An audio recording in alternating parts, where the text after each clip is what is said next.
मित्रों, हम सभी हमेशा सोचते हैं और आपस में एक दूसरे से बातचीत करते हैं कि अच्छे लोगों की मृत्यु जल्दी क्यों हो जाती है।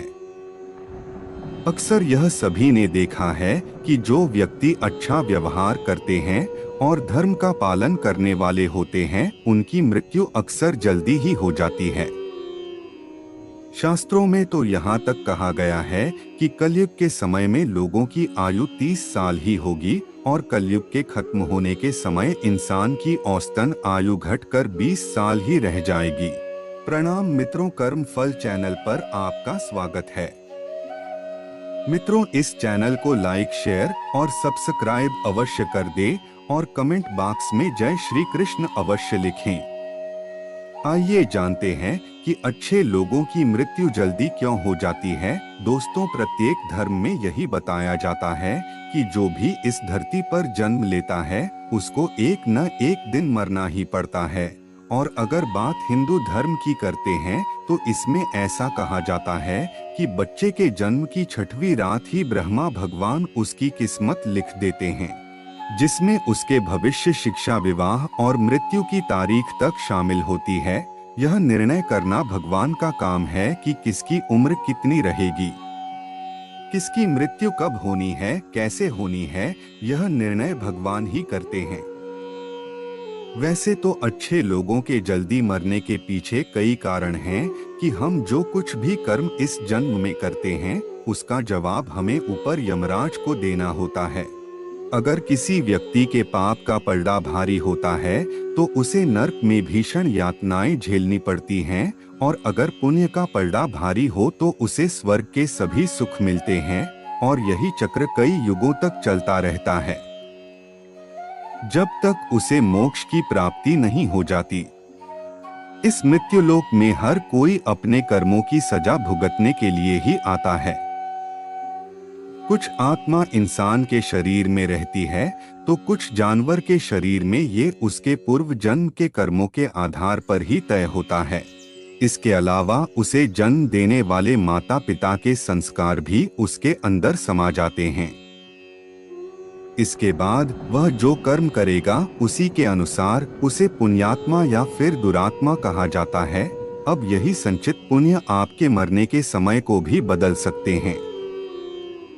जिस प्रकार किसी जेल में बंद कोई कैदी अपने अच्छे व्यवहार से जल्द छूट जाता है, ठीक उसी तरह भगवान भी देखते रहते हैं कि इंसान मृत्युलोक में जाने के बाद अच्छे कर्म कर रहा है कि नहीं, और उसे अपने किए की सजा मिल चुकी है कि नहीं।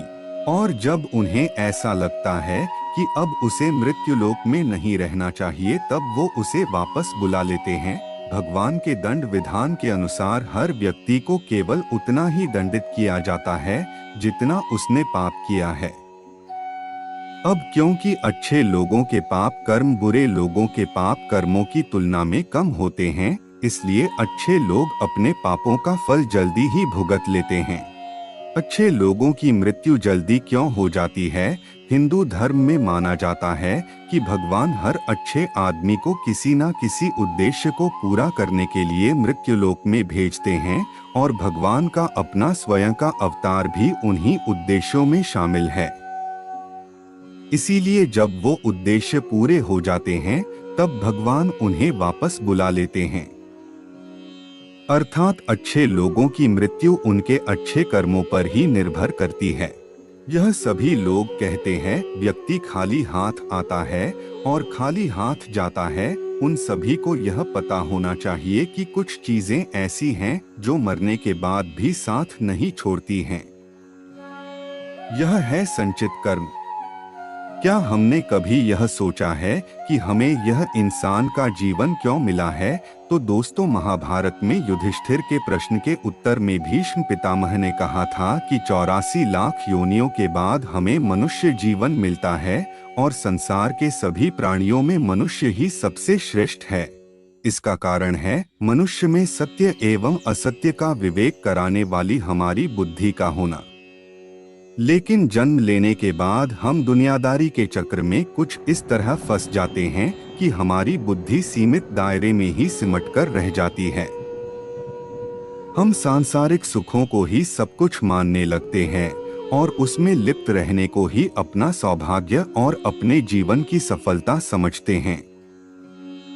इसके बावजूद कोई भी व्यक्ति यह दावा नहीं कर सकता कि वह पूरी तरह से सुखी है।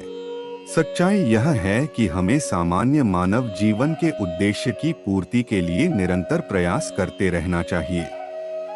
यह सच है कि अपने और अपने परिवार का भरण पोषण की जिम्मेदारी हमारी है और हमें इसे हर हाल में निभाना चाहिए, लेकिन क्या हम सभी यह जानते हैं कि हम कहां से आए हैं और हमें कितने दिनों तक या कितने सालों तक इस संसार में रहना है और हमारी मंजिल क्या है? तो इन प्रश्नों के उत्तर में ज्यादातर लोग यही कहते हैं कि पता नहीं। उन्होंने मानव जीवन पाया है, लेकिन उन्हें अपने जीवन का लक्ष्य मालूम नहीं होता।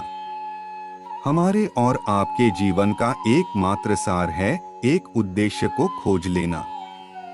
ऐसा कहा जाता है कि मनुष्य आनंद लोक का वासी है और आनंद के परमधाम तक पहुंचना ही उसके जीवन का एकमात्र लक्ष्य भी है।